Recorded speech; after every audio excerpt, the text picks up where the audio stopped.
Can you see my screen? Yes. Yep. Francine, we can see your screen. Welcome, everyone. For those that are joining us, a quick reminder, please make sure your audio is muted for the duration of this webinar on ITINs, open doors. How do I get one? We're very excited to have Professor Francine Littman again with us this month. As we're waiting for everyone to start trickling in, feel free, attendees and scholars, feel free to introduce yourself in the chat, your name, what college you're a part of. Feel free to also put in your LinkedIn URL if you'd like to network with other scholars and alumni that are joining this webinar today.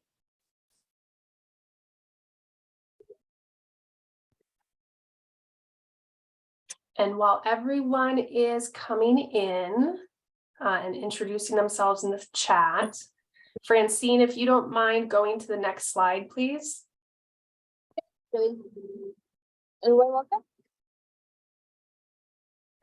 All right, so a couple items I wanted to mention before we begin. You probably have already been getting texts and emails from us about our ITIN campaign this spring, but I wanted to remind everyone about our brand new ITIN resources and website. You can find that at TheDream.Us/ITIN. We have 3 very helpful documents: an ITIN FAQ, a document on how to determine if you already have an ITIN. Some of you may be thinking, I don't know if I have an ITIN. You may already have one if your parents have paid taxes and have claimed you as an independent. And then we have our ITIN application guide as well. We do also have our Dream.Us YouTube ITIN playlist. So this recording and other ITIN recordings we have done in the past, you can find on our YouTube playlist, which you can also find on our ITIN website. Next slide, please.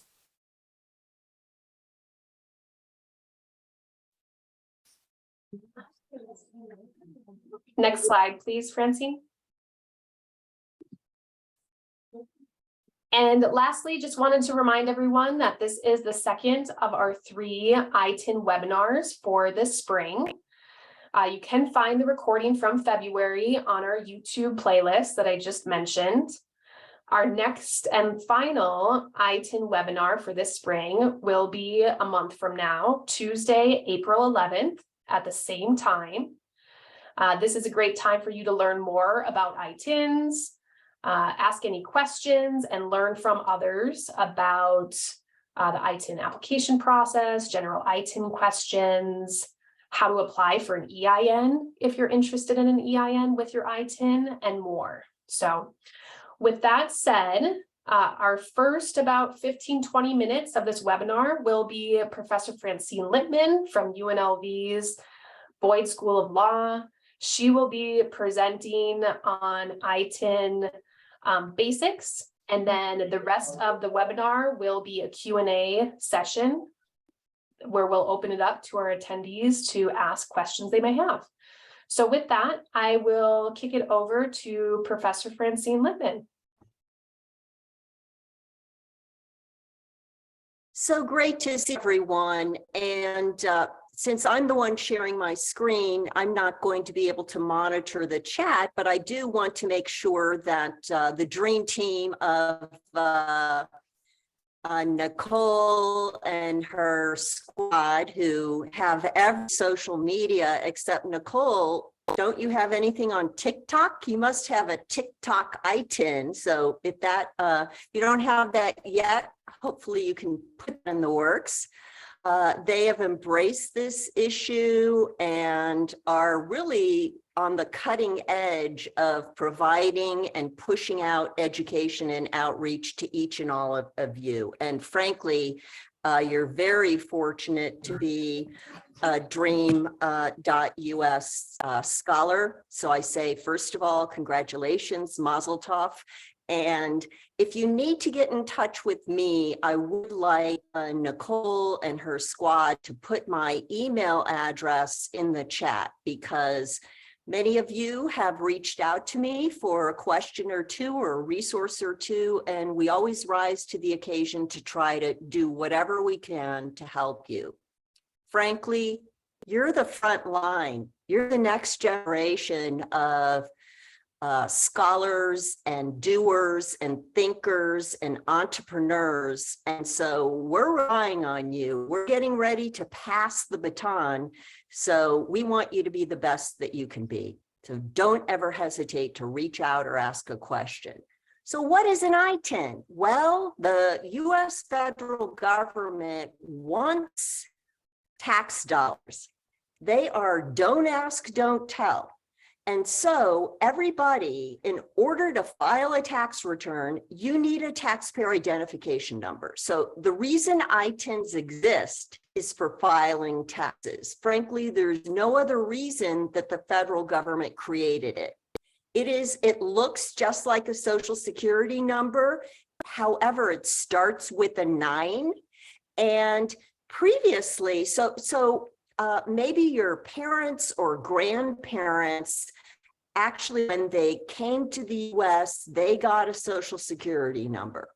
I work with many undocumented, unauthorized immigrants who have social security numbers that are valid social security numbers, meaning they are theirs, but they don't authorize work. So prior to 1996, the federal government did give out social security numbers pretty much to anyone who wanted to work. That changed in 1996. Now, by the way, I'm sure that sounds like ancient history to you, but it really isn't that long ago. I was definitely alive then and doing tax work. But in any case, since 1996, they only generate social security numbers to people who are authorized to work. The original ITINs, so if you can't get a social, then you need an ITIN in order to file taxes. The original ITINs used to come on a card that looked a little bit like a social security card. It's about the size of a credit card, but now they're issued on letters, and they have been, I think, since 2004. So in any case, that's why the IRS generates ITINs, so you can comply with tax laws. Who uses ITINs? Well, it's not just unauthorized, undocumented immigrants. If you are not physically present in the United States, maybe someone who's abroad who invests in the US, they will have US source income, and as a result, they have to file a tax return. For federal tax purposes, if you are a US citizen or if you are a US resident physically present, then you're subject to taxes on your worldwide income. If you're a foreign investor, you're only subject to US taxes on your US source income. So just because somebody has an ITIN does not mean they're unauthorized, undocumented. It could very well be a foreign investor. So what's it used for? Well, IRS, the federal government, will say that it is only used to file your federal taxes. However, just because we're a numbers-based economy, banks want to use that to open an interest-bearing bank account. If you have a home mortgage, they'll want to use it. In some states, you need a driver's license. Paid internships also ask you for your taxpayer identification number. Pizza. And as Nicole has alluded to the extent that you need, if you're starting a business, then you're going to need an employer identification number. That's an EIN. In order to get an EIN, you need an ITIN. So you need some sort of taxpayer identification number to get a employer identification number for your business. So if you are going to be an integral part of the US community, you're going to be earning income and paying taxes, and that's a good thing. Lots of benefits. You need to be compliant with tax filing obligations. There are great tax credits, including tax credits for college students for the first 4 years of higher education. So it's important you avail yourself of those. The child tax credit, the economic impact payments that came during the pandemic, all of those typically are tax credits. Most of those you need a social security number, but there are some that if you have an ITIN, you can get these tax benefits. In addition, that when you get on the path towards citizenship, this is going to prove to a judge, to the immigration authorities that you've been resident in the United States, that you have income, that you have good moral character, and everything on your tax return. Your tax return really tells your story. It shows if you're married, if you have children, and so that must be consistent with your immigration application.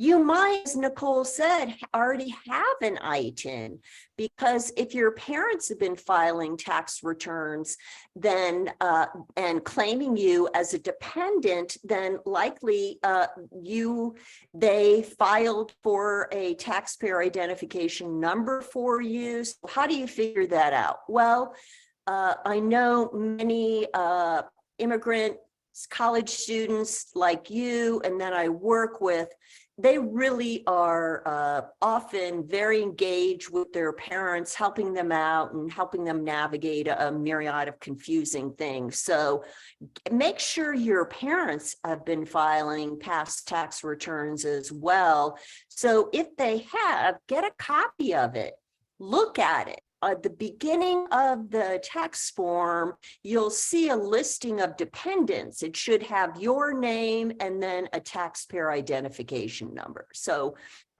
they might still have the ITIN assignment letter. If not, they should have the tax return. Well, how do you get an ITIN? This is the entire form right above me, you can see.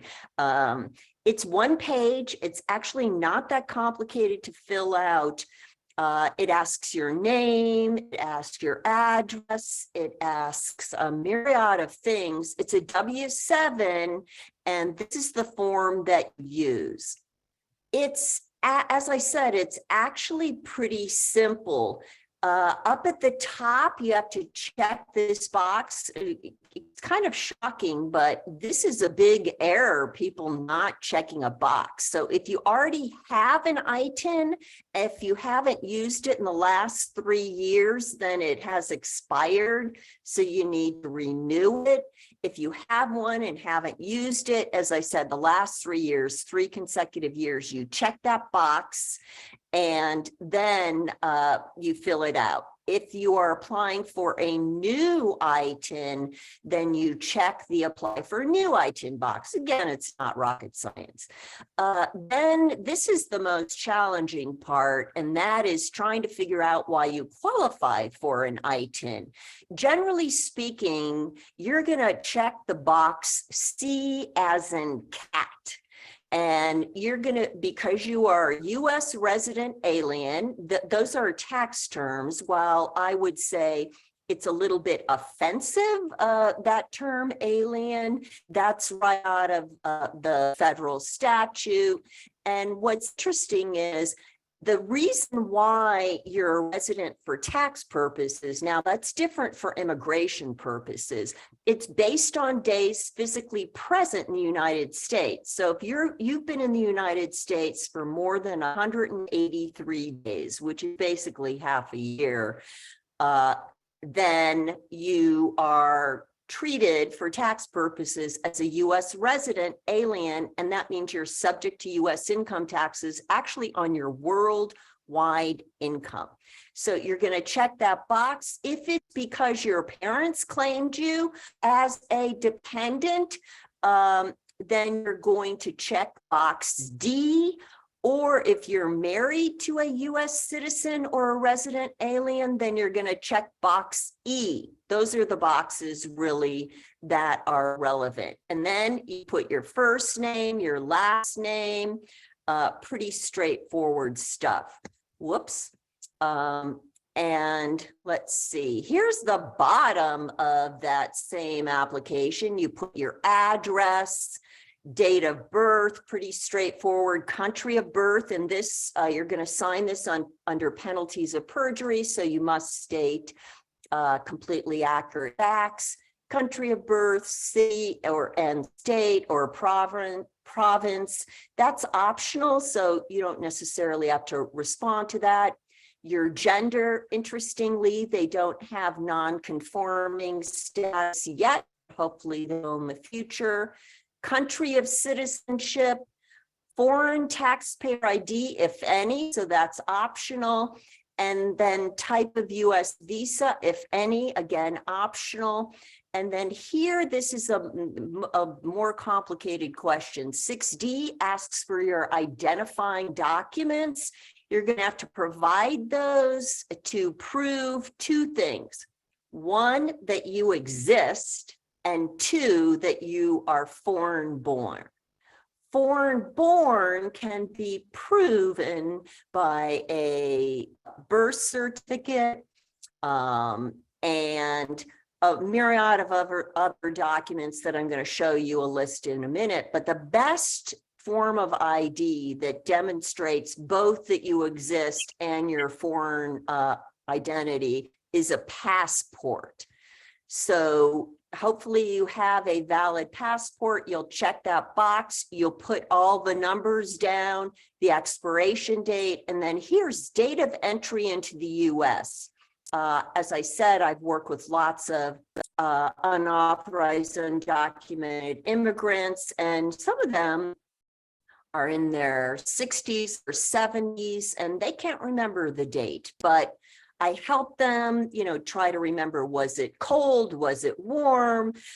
So we guesstimate this. Typically people remember the year, but if it's warm and hot, we'll say July 1st. If it was cold, we will say March 1st, and then the year. So this doesn't have to be perfect, but you definitely need to fill that in.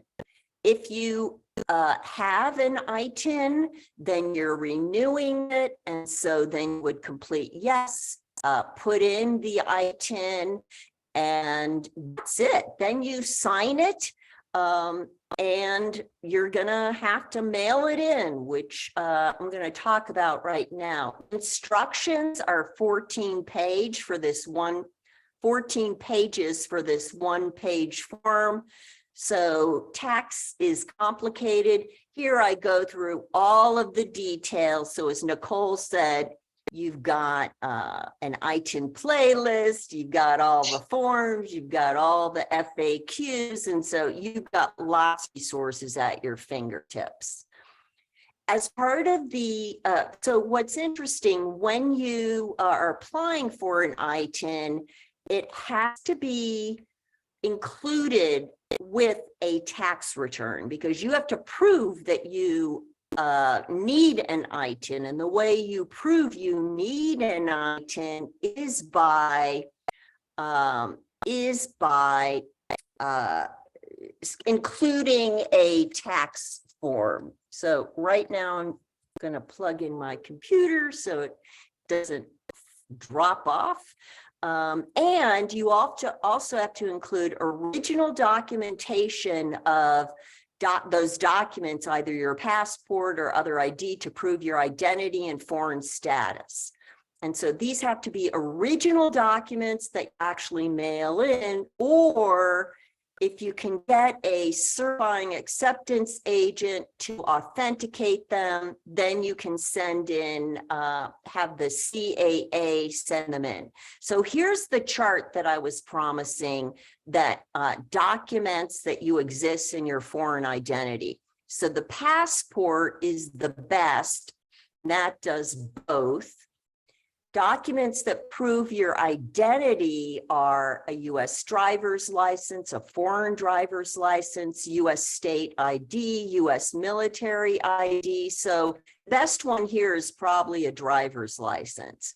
Documents that prove identity or foreign status, you can't use this for both, would be the most typical one is going to be your birth certificate. That's what I typically see. And so I'm sure you're thinking to yourself, boy, I sure don't want to have to mail those things in. And again, this is more details about what qualifies, and the passport is really the best proof of both.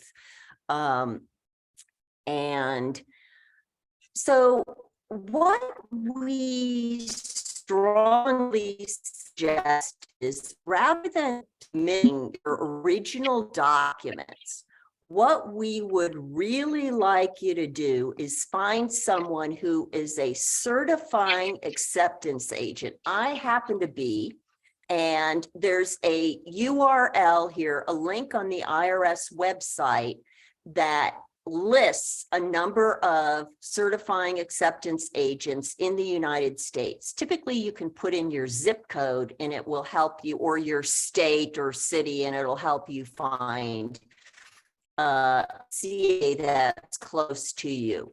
CAAs like myself, what we do is we review the documents. So we look at the documents. We've been trained for forensics, and we certify that they are accurate and complete, not fraudulent. And then we return your original documents to you, and we sign off on a piece of paper that says we affirm that these documents were authentic and certified your existence, your identity, and that you're foreign born. So we're hoping you can find a CAA so that you don't have to send in your original documents. But as everybody, Nicole and myself warn you, most CAAs are for-profit businesses. So places like H&R Block, Jackson Hewitt, some of them have CAAs on staff, but they are going to charge you. And sometimes they can charge a lot. I've heard as much as $350 to $75. Another option is to schedule an appointment at an IRS Taxpayer Assistance Center. The problem with this is they're very, very busy right now, and they have very few appointments, but this is an option. Again, you'll have to look at your own geographic area to see if there's a CAA or a taxpayer assistance center in your area. And so I'm hoping that you can find someone local that will do it. Would be great if they did it for free. So again, you got all the resources, a list of CAAs, and most importantly, this is really cool. You need to find a volunteer income tax assistance program in your area. So what is this? This is volunteer income tax assistance, people who are trained, and all they do, they're volunteers and they do it for free. They prepare your tax return, and some of these VITA sites also offers CAA services. And once again, Nicole has this link on her ITIN playlist page. And so VITA sites that offer CAA services are the best. So try to find one of those. And that's completely free. And they will often do your federal and your state tax return. Nevada, and so in Nevada, we don't have an income tax, so there's no state tax return. When you apply for an ITIN or a renewal, you're going to mail. Remember snail mail? Remember, where you put a stamp on an envelope? That's what this is. You have to mail in a paper copy of your tax return. You have to mail in the original documents, or if you have a CAA who's authenticated these things, then you can use that authentication, and of course the one form, the W-7. If you're able to go to a taxpayer assistance center, they'll collect all the documents so you don't actually even have to mail it in. CAAs can often help with the application, verify the documents. Some of them also do tax filing. Unfortunately, they often do charge, and I just want to warn you, call ahead of time. Ask good questions. Tax compliance can be expensive. Sometimes they charge by the forms, and we don't want you to go there and end up with a very big unexpected bill. So Nicole has had me actually do a telephone call. She had me do a hypothetical where I called a tax preparer and asked them the questions that you would want to ask them. So she's thought of everything. So here again, more links. And if you, as you know, I work with lots of students, and boy, I'm always impressed by how smart you all are. And so I work with a couple students. I've worked with them since high school, and now they're doing their own tax returns. Some of them are actually doing their parents' tax return online. There's free software, but this is electronic, and so you have to already have an ITIN to use this. If you don't have an ITIN, you can't file yet because you don't have a taxpayer ID. Here's links to VITA sites, low-income taxpayer clinics. They also might be able to help you. They typically only help people who are in trouble with the tax system, but sometimes they're good to call and just ask for a referral. If you can't find any free resources and you want to be tax compliant, you're willing to pay a fee, the IRS has a website that provides paid preparer referrals. And you want to make sure that if you're paying someone to do your tax return, they better give you a copy. So you want to walk out of there with a copy of your tax return, whether it's electronic or hard paper. You better sign your return, and they better sign the return. If they're a paid preparer, they're obligated to sign your return. Review the return. Whether or not somebody prepares your tax return for a fee, you're responsible.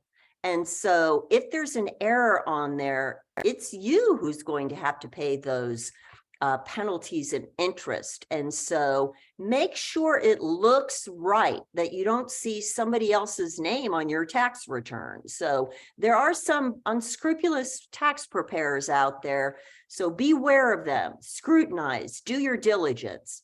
And most importantly, the IRS gets in touch with you through the mail. So they're not going to call you, they're not going to email you, they are not going to send you a text. All of those are scams. Don't fall for that. They use good old-fashioned US Postal Service.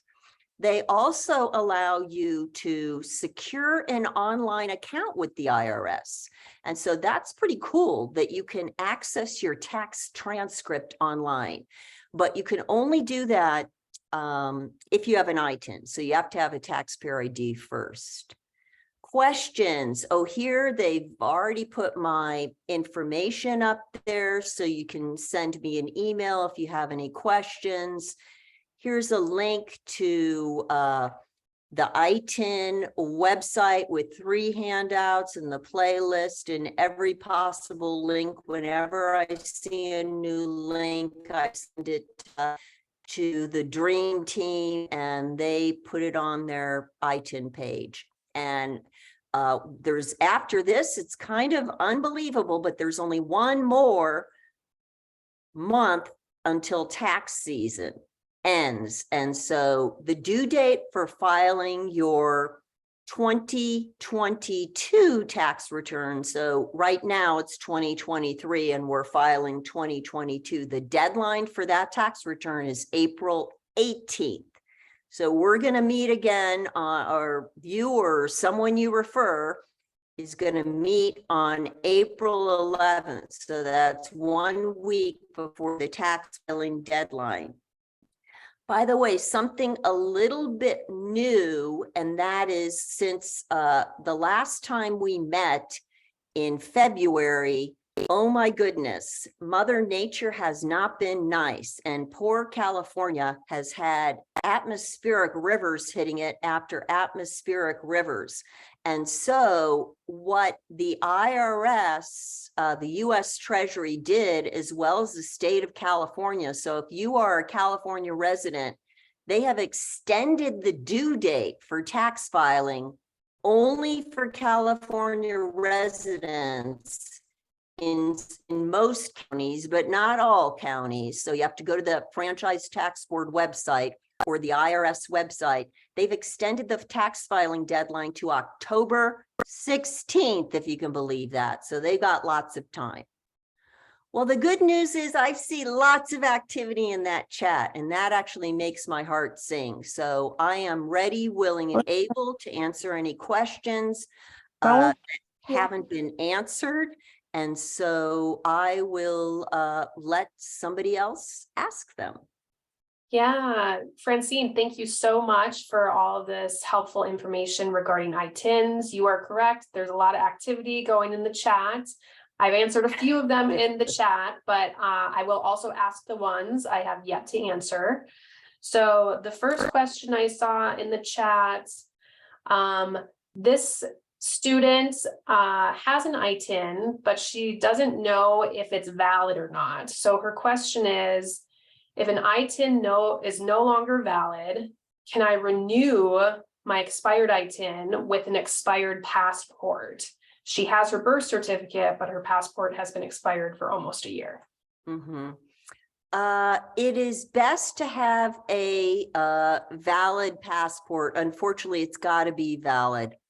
Yeah, so not expired. And I know just the Mexican consulate in Las Vegas is very good at generating passports. I know that people make appointments and they get them same day. I don't know where you are geographically. You don't have to share that, but that is a resource I would check out to try. So you need a valid passport. Do you have a driver's license? And again, you don't need a driver's license. You need something with a picture ID, because your birth certificate doesn't have a picture of you. And if it did, it would be a little dated. Great. Thanks, Francine, for helping answer that question for that student. The next question is, my mom has been paying taxes with her ITIN, but they never let her put me as a dependent. How can we fix that? It has been increasingly difficult to get ITINs for dependents. And the reason why is the tax laws changed a little bit. And so claiming a dependent on a tax return has not been as beneficial. And so what I would suggest you do, since your mom has been filing tax returns and paying taxes, I would go to a volunteer income tax assistance program in your area and really work with them on trying to file a application, an ITIN application for you. Persistence pays off. And if you're a college student, which I figure you are, since you're likely a scholar here, you should be, to the extent you have out-of-pocket tuition required books, you should be able to get the American Opportunity Tax Credit. And if you're claimed as the dependent on your mom's tax return, that should be a reason for you to get an ITIN. So I hate to say this, but just be persistent. What you're telling me does not surprise me because it has been increasingly difficult to get ITINs for dependents, but persistence pays off, and just go to all these links and try to find someone, a CAA. It might be worth paying a small fee to have someone work with you to make that happen. Thanks, Francine, for answering that question. The next one is it okay to send your real passport to the IRS? So that is a difficult question. You do not have to worry about confidentiality or them sharing your information with the immigration resources. So there is a federal statute that requires confidentiality by the Internal Revenue Service, and they cannot share your information unless obviously it is a emergency, catastrophic emergency. And so that's not going to be the case in 99.9% of the categories. What I do worry about, and this is a valid concern, is the IRS works with about 180 million taxpayers. Needless to say, that's a lot of paperwork. And so the IRS has lost documents, not surprisingly. It's, you can only imagine their mailroom. So I would try not to send in your original passport and use a CAA. However, I do have many students who have sent their original passports and got them back. So in most cases, you will get them back. However, you might be without a passport for, especially now, during busy season, it could easily be 3 or 4 months. They're really busy and really backed up. And so if you send it in, realize you're not going to get it back that quickly. Thanks, Francine. Next question. If I have an ITIN, how long usually does it take to get a Social Security number? So you can only get a social security number if you are authorized to work. And so if you're authorized to work, it doesn't, and that's an immigration path to US citizen naturalization. So as you know, better than I do, that could take, I work with people who have been waiting for 30 years. And so that's an immigration question. The only way you can get a Social Security number is if you are a US citizen, or, you can get a green card. So that's really not a tax question. It's an immigration law question. I did see one question in there. An ITIN does not authorize work. And so the ITIN is not valid for work because it doesn't change your immigration status. Yes, that's correct. Yes. Francine, and thank you for sharing that. So an ITIN number does not change your status, and unfortunately, it doesn't authorize you for traditional employment opportunities. What an ITIN can help is help you start your own business. do independent contract work, do freelance work. Those are self-employment type opportunities in which you can use an ITIN to generate income. So if you do not have work authorization through DACA or TPS, this is just one of the reasons why an ITIN number can be valuable for you, is so that you can explore and participate as an entrepreneur to generate income. So what's really frustrating about that, and you know, I've worked with Nicole now for several years, and I also work with Immigrants Rising, and this is a constant frustration, and that is a chicken and the egg. So I know folks obviously need resources to survive, and I know that everyone is wanting to be an entrepreneur, and there's a path to supporting yourself that way. But in order to get an employer identification number, you need an ITIN, and the way to get an ITIN, you have to have a tax filing obligation. And so it is frustrating to navigate that path, but many people have. Yes, I agree with the frustration. And thank you for help answering that question. We have a lot more, and I'm seeing we're a little less than 20 minutes before we end. So next question is, I think I need to do my taxes this year. How is this process different with an ITIN versus a social security number?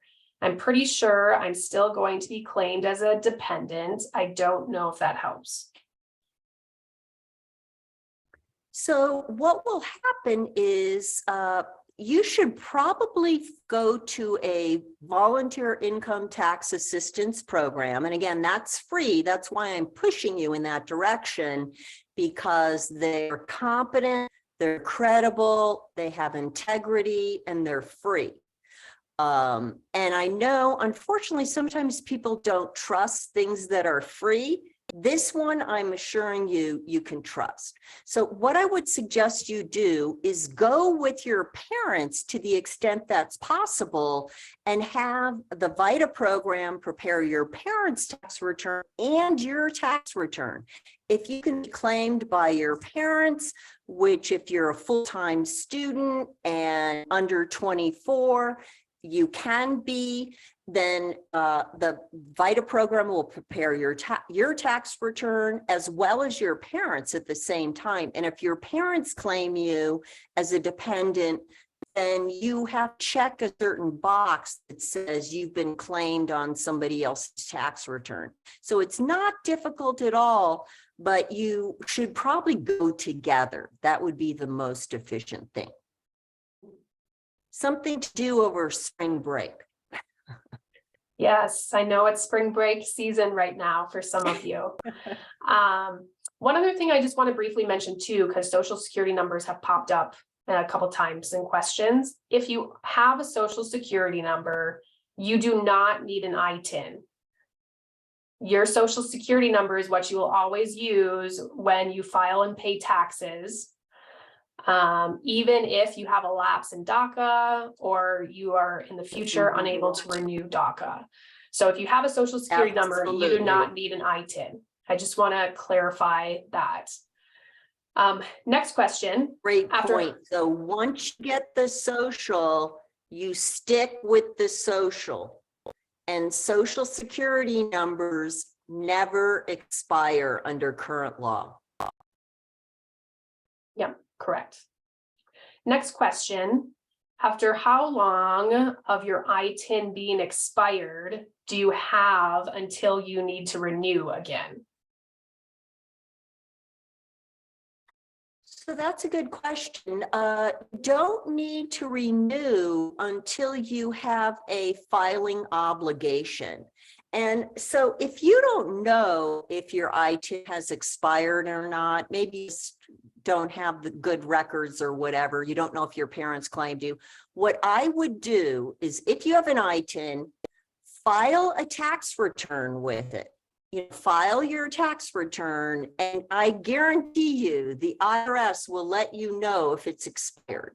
What they will do is they will mail you a letter and they will say, hey, this ITIN is expired. You need to renew it. And they will even give you an explanation of how to renew it. And so then you renew it. So if you don't know, go ahead and file with it. The IRS will let you know, but they're going to let you know through the mail. I think in Thanks, Francine. Next question. I was wondering, if you're hired with a fake social security number, do you file taxes with an ITIN? Yes. So I have prepared many tax returns that have for an ITIN holder, and their W-2s had social security numbers that were not their social security numbers. So the IRS really does want you to file, because what they will do is they will correct the social security record. And so they will transfer those wages from that incorrect social security number to your ITIN.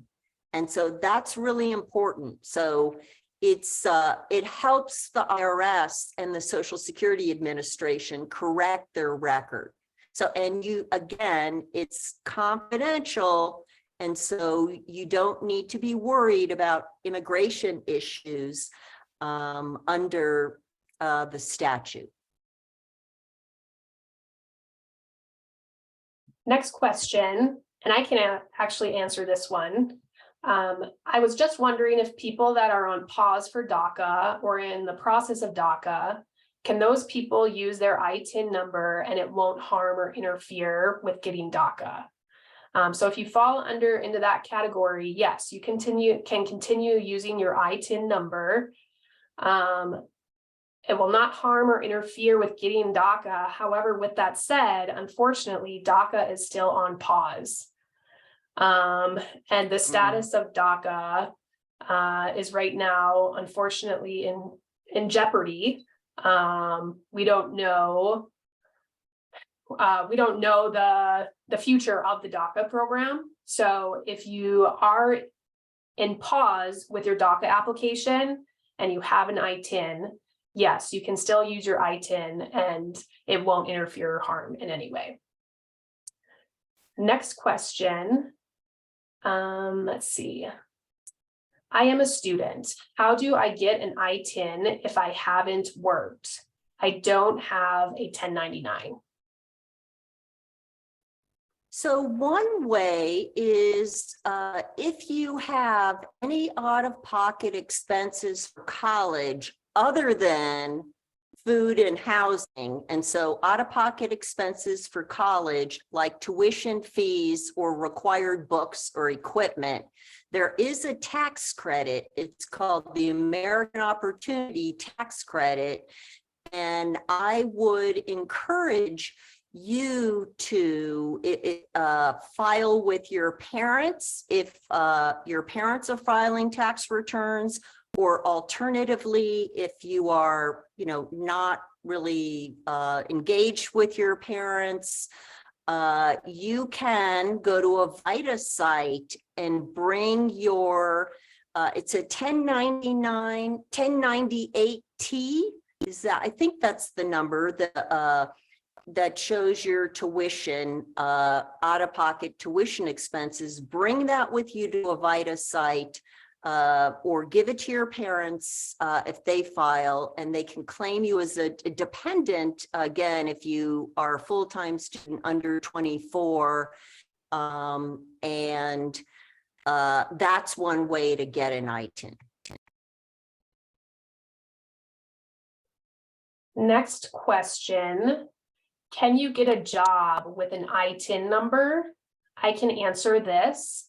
So with an ITIN, you cannot get work authorization with an ITIN number, meaning you cannot apply to traditional type employment opportunities. Sometimes they're referred to as W-2 employment. What you can do with an ITIN is do self-employment opportunities or entrepreneurial opportunities, such as independent contracting, freelancing, and starting your own business. So hopefully that answers that question. Next question. Where can I go to renew my expired ITIN? Or is there an application I can fill out? So the ITIN renewal form is the W-7. It is the same form that you use to apply for an ITIN, and unfortunately, you still need to mail in a tax return, and you still need to provide documentation. So you need to prove your identity and your foreign status. So the ITIN renewal is just like the ITIN application, except that it is you check a different box at the very top.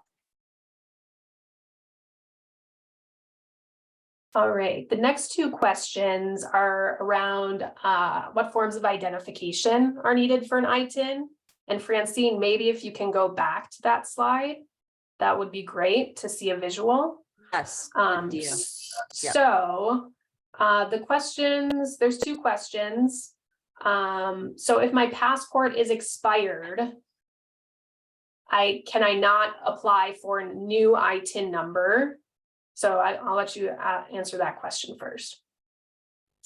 So you need a current passport, and so you need to renew that. Or you can use these other documents if you have them. Correct. So Francine, if I'm looking at this slide, if I don't have a current valid passport, the passport is the only form of identification where you just can show one form of identification. Yes. So if you don't have a current valid passport, I can select one document from the second column and one document from the third column for the ITIN application. Is that correct? Exactly. And if you think of this, one document has to prove your identity. And so that's got to have a picture on it. That's why the passport works for both. And so the most common one I would say, and I think you'll agree with me, Nicole, is the US driver's license. That's what most of the scholars hopefully will have. And then on the other side, it seems to me the most common document is going to be a birth certificate. And so since a birth certificate doesn't have a picture of you, when I look at that birth certificate or anyone at IRS, they can't identify you. And so a picture ID, it's on this list, and then another document that proves your foreign status, because your US driver's license doesn't prove your foreign status. Another follow-up question to this, and this was back to the original question, one of the first questions I asked. So this student, they're from Georgia and the Honduras consulate, where they have a Honduras birth certificate. The Honduras consulate has been closed for appointments since the pandemic. I've been trying to make an appointment for the past year. Could my counselor ID work?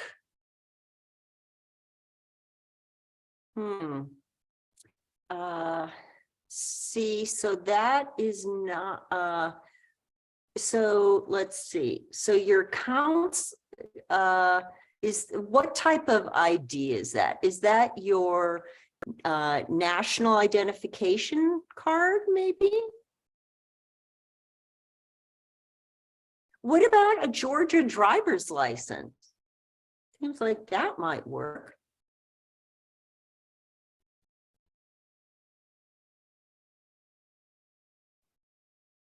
If that student responds back, I can share the answer. Oh, it looks like, okay, so they did respond and they said it has my picture on it and my address. It's from Honduras.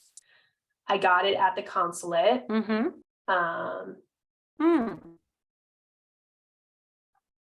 So that will prove, okay, so that is going to be a picture ID. And that, so, and you have that and your birth certificate. So I think that should work. Okay. I would say that's a national, and I've seen these national ID card, and then with your birth certificate, that should be fine. And what's interesting about that, Nicole, see, having those things allows the person to get a passport. So there's a consistency there.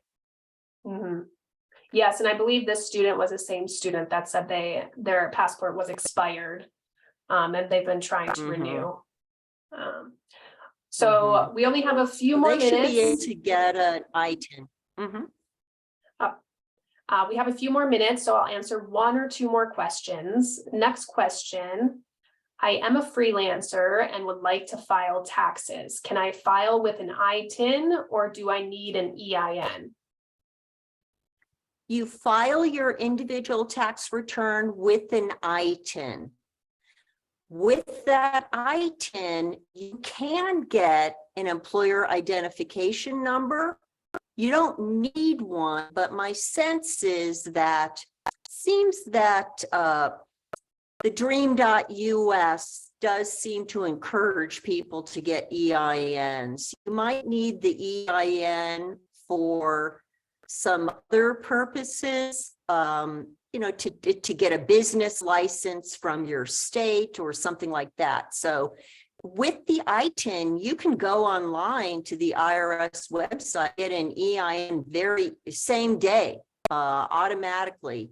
But but you can file a tax. You don't need an EIN. And so you can just file with your ITIN. And you file as an independent contractor, a Schedule C on your tax return, and you don't need an EIN. All right, and I think the last question I'll ask is, how do you file taxes if you do not currently have a job or currently working a job that can provide pay stubs? Because I know you need to file taxes first to apply for an ITIN. Well, you actually do not need a 1099 or a W-2 if you are being compensated, let's say just cash, and the person never issued a 1099. You actually have a tax filing obligation. And so as long as you can document what your income is, and maybe it's maybe you do landscaping, or maybe you do babysitting or cosmetology or something. And so if you're an independent contractor and receiving cash, you can file a tax return with that. And in fact, you do have a obligation. So you don't need a 1099 or W-2 if you are getting compensated. Well, that was a lot of great questions about ITINs, and unfortunately, we're coming to the end of the hour, so we are not able to answer all of the questions. But Francine, if you don't mind going to the very last slide again, so everyone can see the resources and some helpful links to our ITIN website. We will have one last ITIN webinar that will be in April. And then also, for those of you interested in this recording as well as a February recording will be posted on our ITIN website. You see that link there at TheDream.Us/ITIN. On our YouTube playlist for ITINs, that will be linked there by the end of this week. So you can check this recording out and more on the ITIN webpage. Thank you, Professor Littman, again for your expertise and knowledge. And thank you everyone for your attendance. Everyone have a good rest of your day. Thank you. Thank you, everyone. Go to the links.